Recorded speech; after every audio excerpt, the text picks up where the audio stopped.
la loi que la Merci. représentation La nationale parole est à a Monsieur votée. Patrick Hetzel.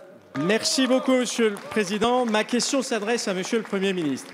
Elle concerne la nomination du président de l'INRA. En effet, vous avez persisté à vouloir nommer le directeur de cabinet du ministre de l'Agriculture, privilégiant ainsi une nouvelle fois le copinage plutôt que les compétences. Cette nomination pose problème à plusieurs titres. Tout d'abord, la personne en question n'est pas titulaire d'un doctorat, alors qu'aujourd'hui, dans le monde scientifique, il est important qu'un directeur d'organisme de recherche soit titulaire d'un doctorat, diplôme qui crédibilise évidemment sa compétence scientifique.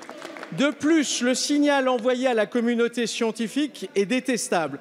Et d'ailleurs, un collectif très important de scientifiques de renom a décidé évidemment de s'opposer à ce processus.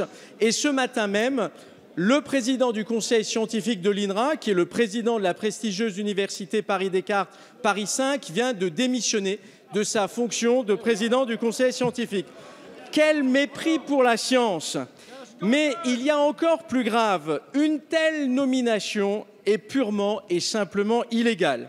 En effet, un directeur de cabinet en exercice, candidat à la tête d'un établissement public dont il assure par ailleurs la tutelle par délégation directe du ministre, est en situation caractérisée de conflit d'intérêts. Vous commettez donc là une double faute, une faute juridique, mais aussi une faute morale et éthique. Alors, Monsieur le Premier ministre, à quand la République irréprochable dont vous nous parlez tant par ailleurs?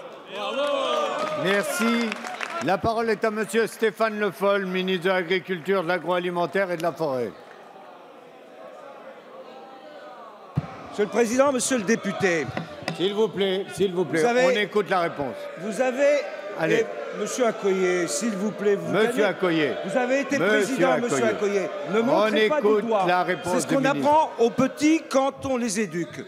Je voudrais répondre à Monsieur le député sur la question qui est évoquée. Premièrement, dans l'histoire, de nombreux directeurs de cabinets ont été nommés à la direction d'institutions de recherche.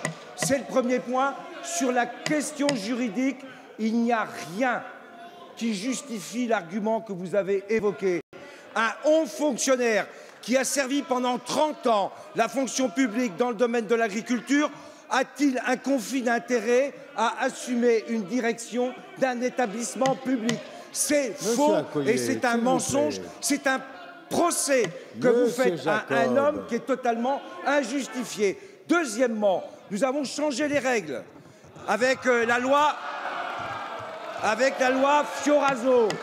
Avec la loi Fioraso. Oui, Monsieur Accoyer, vous pouvez montrer du doigt. Ça ne se fait pas, je vous le rappelle. Avec la loi Fioraso, nous avons changé les règles. Il y a une commission d'experts qui s'est réunie et qui a étudié les deux dossiers des deux candidats, experts incontestables, et qui sera transmis pour la première fois par le secrétariat général au président des deux commissions des assemblées qui auront à statuer sur la candidature.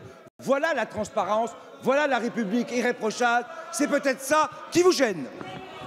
Merci.